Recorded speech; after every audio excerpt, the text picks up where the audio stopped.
उपभोक्ता संचालित विचारधारा में सर्वोपरि किसे माना जाता है? तो उपभोक्ता संचालित विचारधारा में उपभोक्ता को ही सर्वोपरि माना जाएगा। नौकरशाही सिद्धांत का प्रतिपादन किसने किया? तो मैक्स वेबर ने नौकरशाही सिद्धांत का प्रतिपादन किया। स्टॉक क्या है? चालू संपत्तियों का यह एक भाग है। उत्तरदायित्व और प्राधिकार में संतुलन क्यों आवश्यक है? संगठन के उद्देश्यों की प्राप्ति के लिए हमारा संतुलन बहुत जरूरी है। प्रबंध का संबंध किससे है?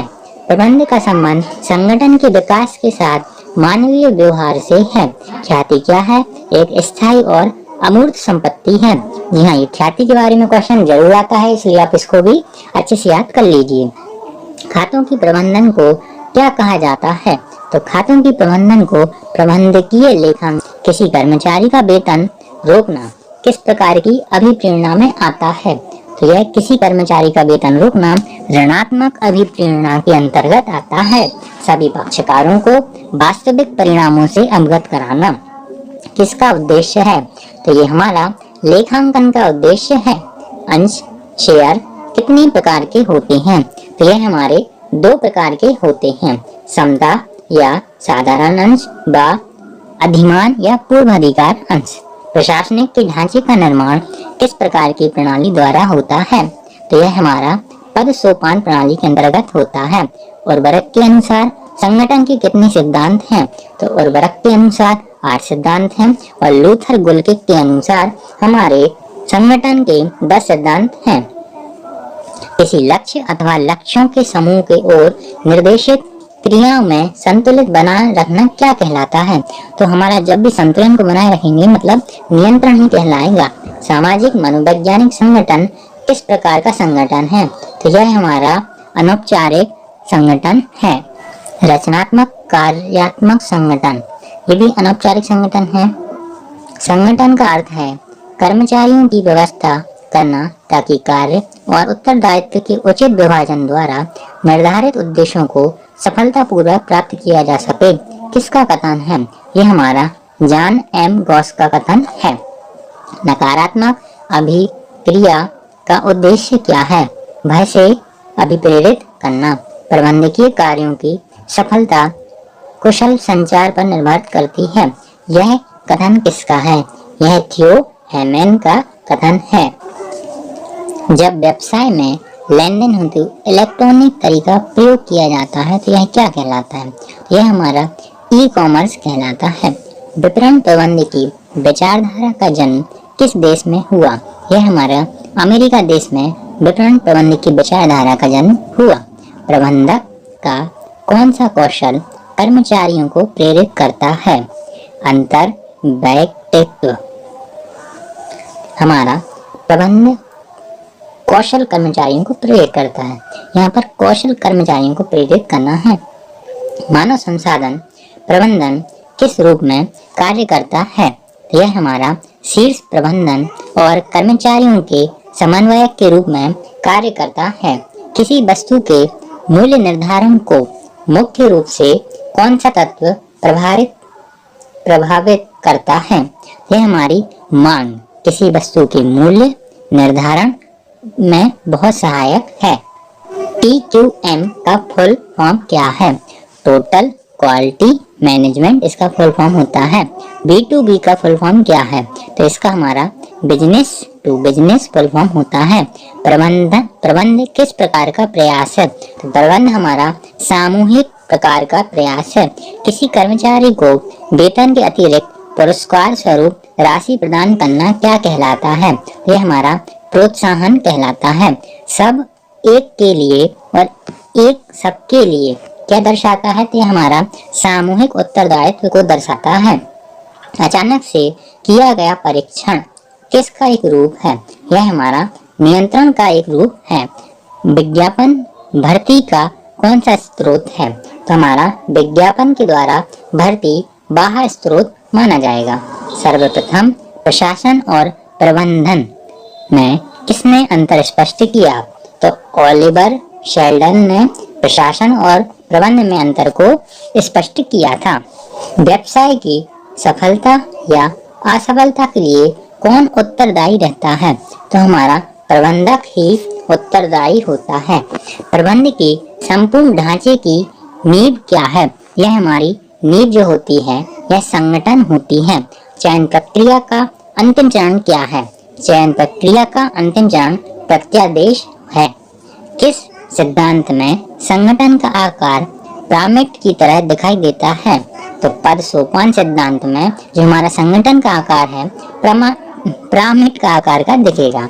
जब संस्था की भविष्य में आय निश्चित या नियमित हो तब क्या निर्गमित किया जाता है?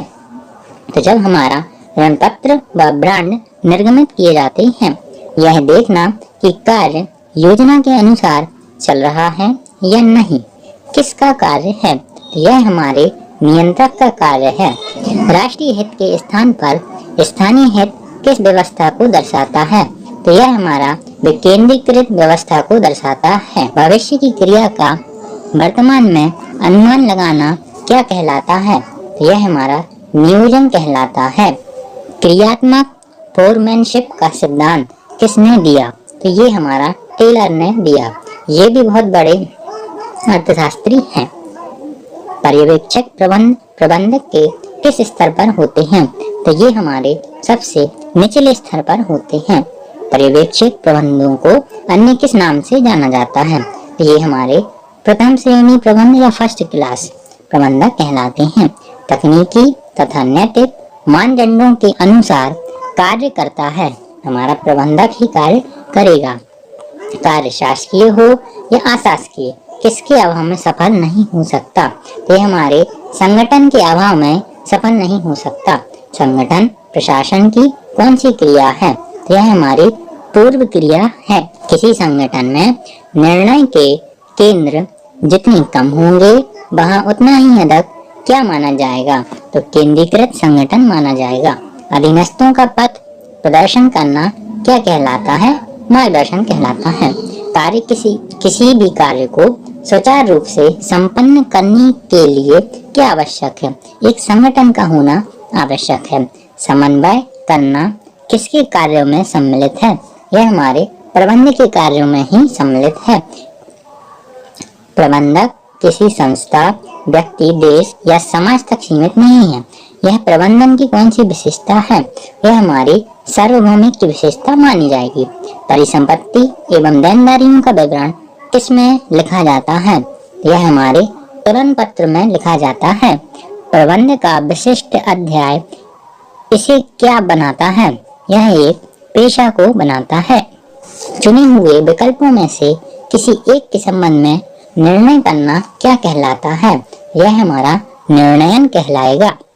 नेतृत्व की कल्पना किसके अभाव में कठिन है?